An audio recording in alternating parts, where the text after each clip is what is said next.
उत्तरांचल नामा में आप सभी का स्वागत है। मैं हूं शक्ति प्रकाश श्रीवास्तव। उत्तर प्रदेश की राजनीति में छोटे दलों की भूमिका।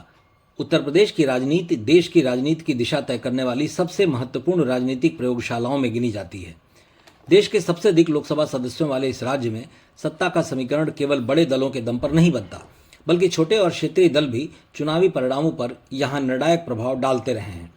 यही कारण है कि Bharatiya Janata party, Samajwadi party, Bahujan Samaj party और कांग्रेस जैसे बड़े दल भी चुनावी रणनीति बनाते समय छोटे दलों को साथ लेने या उनके प्रभाव को मनाने का प्रयास करते हैं। पिछले 2 दशकों में उत्तर प्रदेश की राजनीति में छोटे दलों की भूमिका इधर लगातार बढ़ी है और वे सत्ता की राजनीति के महत्वपूर्ण साझेदार बनकर उभरे हैं। उत्तर प्रदेश की सामाजिक संरचना अत्यंत विविधतापूर्ण है। यहाँ जातीय, धार्मिक और क्षेत्रीय आधार पर मतदाताओं का एक बड़ा तबका मौजूद है। छोटे दल इसी सामाजिक विविधता का प्रतिनिधित्व करते हैं। ये दल किसी विशेष जाति, समुदाय या क्षेत्र के हितों को प्रमुखता से उठाते हैं, जिससे उन्हें सीमित क्षेत्रों में मजबूत जनाधार प्राप्त हो जाता है। यही जनाधार चुनाव के समय बड़े दलों के लिए बेहद महत्वपूर्ण हो जाता है। राज्य में निषाद समुदाय, राजबर, कुर्मी, मौर्य, शाक्य, सैनी, पटेल और अन्य पिछड़ी जातियों के बीच प्रभाव रखने वाले कई छोटे दल सक्रिय हैं।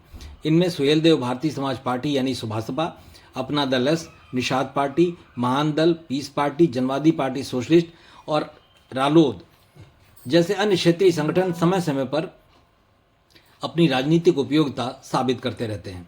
इन दलों का वोट प्रतिशत भले ही सीमित हो, लेकिन कई विधानसभा क्षेत्रों में जीत हार का अंतर इतना कम होता है कि इनका समर्थन चुनावी परिणाम बदलने में समर्थ होता है।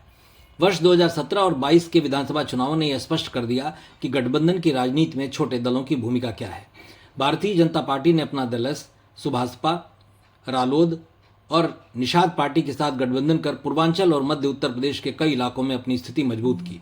वहीं समाजवादी पार्टी ने भी कुछ छोटे दलों के साथ गठबंधन कर यह सिद्ध कर दिया कि उत्तर प्रदेश में केवल बड़े दलों की लोकप्रियता ही पर्याप्त नहीं है, बल्कि स्थानीय सामाजिक समीकरण भी उतने ही महत्वपूर्ण है। छोटे दलों की एक बड़ी विशेषता यह भी है कि वे स्थानीय मुद्दों को राष्ट्रीय राजनीति से अधिक महत्व देते हैं। वे अपने समर्थक समुदायों के लिए आरक्षण, रोजगार, शिक्षा, स्थानीय विकास, सड़क, सिंचाई तथा सामाजिक सम्मान जैसे विषयों को प्रमुखता से उठाते रहते हैं।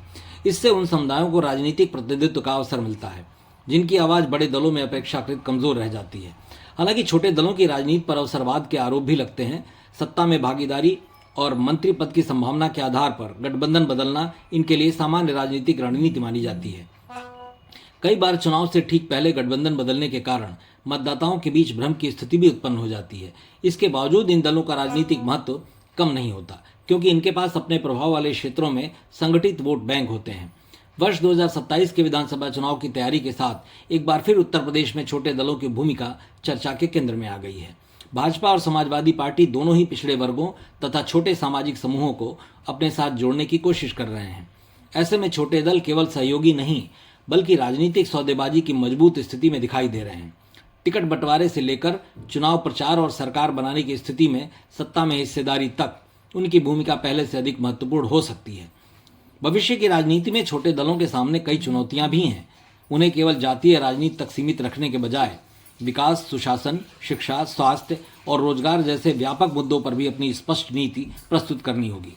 यदि वे केवल गठबंधन आधारित राजनीति तक सीमित रहेंगे तो उनकी स्वतंत्र राजनीतिक पहचान धीरे धीरे कमजोर हो सकती है।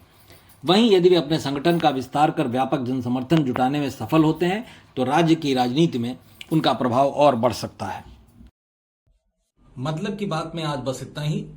कल फिर मुलाकात होगी इसी समय, इसी चैनल पर। तब तक के लिए नमस्कार।